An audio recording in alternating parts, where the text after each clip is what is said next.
सवाल है C2+100% की बात कर रहे हैं। इसकी प्रक्रिया किस तरह से बने, इसके ऊपर आगे बात चल सकती है। और दूसरी, किसान मजदूर का कर्ज खत्म करना, सरकार ये बोल रही है, इसके बारे में आकलन करना पड़ेगा। सरकार के सारे सरकारी बैंक हैं, अगर भारत सरकार कहे तो 2 दिन में सारे आंकड़े उनकी टेबल में पहुंच सकते हैं। यह भी पॉलिटिकल विल पावर का सवाल है। वो बोलते राज्यों से मशवरा करना पड़ेगा, राज्यों को छोड़ दो आप केंद्रीय बैंक और केंद्र की बात करो, उसमें से फिर फाइनल करो कि कर्ज किसान मजदूर का खत्म करना कैसे करना, बात आगे बढ़ जाएगी। तो मैंने जो आपके समक्ष बातें रखी, मुझे बार बार आप सवाल करते हैं कि इसका हल क्या होगा, तो ये हल के रूप में हम आगे बढ़े। बाकी सब मांगे महत्वपूर्ण है, उनके बारे में विचार करके मांग मना के आगे चला जा सकता है।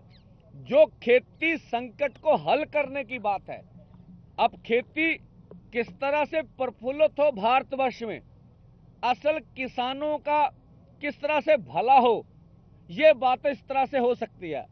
जहां तक ये कहा जा रहा है कि इससे महंगाई बढ़ जाएगी।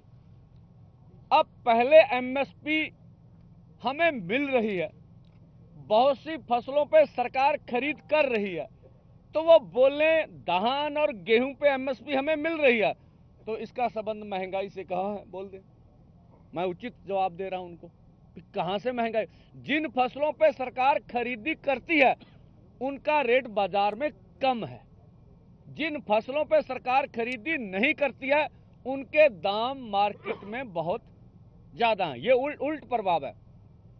दूसरा, जो ये कहा जा रहा है कि जो किसान मांग रहे हैं, ये देश की बड़ी पूंजी इन मांगों पे लग जाएगी, तो ये भ्रमित करने वाली बात है।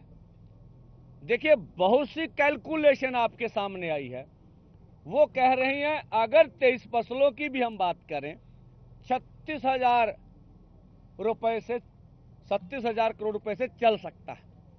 एक कैलकुलेशन ये बोल रही है कि 2 लाख, 2.25 लाख, 2.5 लाख से सारा घाटा पूरा किया जा सकता है। जो सरकार खरीदेगी आगे बेचेगी भी, एक सर्कुलेशन होगा। फर्स्ट ईयर में हो सकता है 2 पैसे अधिक लग जाएं, नेक्स्ट ईयर में ऐसा नहीं होगा। तो ये भी देश को गुमराह करने वाली बात है कि देश की पूंजी का अधिकतर हिस्सा किसानों की मांगों के ऊपर चला जाएगा।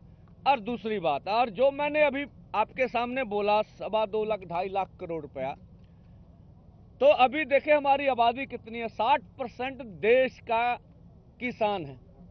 तो भाई इतनी जीडीपी में आप देख ले कितनी बड़ी पूंजी, तो ये थोड़ा सा हिस्सा भी हमें देने के लिए तैयार नहीं है।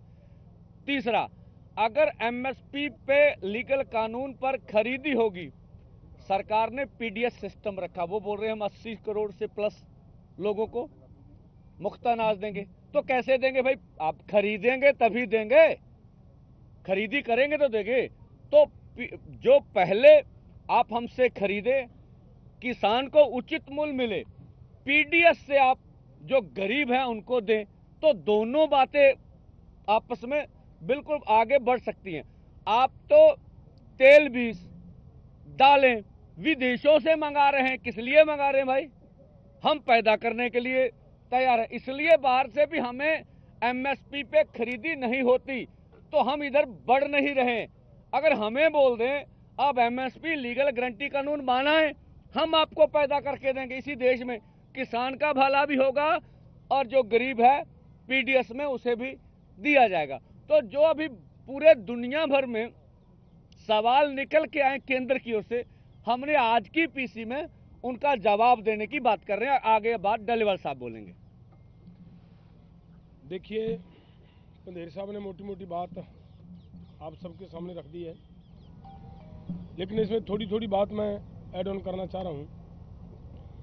एक तो ये जो बात कह रहे हैं कि बहुत सारा पैसा चाहिए एमएसपी का पूरे देश के सभी किसानों को सभी फसलों के ऊपर देने के लिए बहुत पैसा चाहिए। अगर इसमें थोड़ा ध्यान करें दें हम, जैसे हमारे भाई साहब ने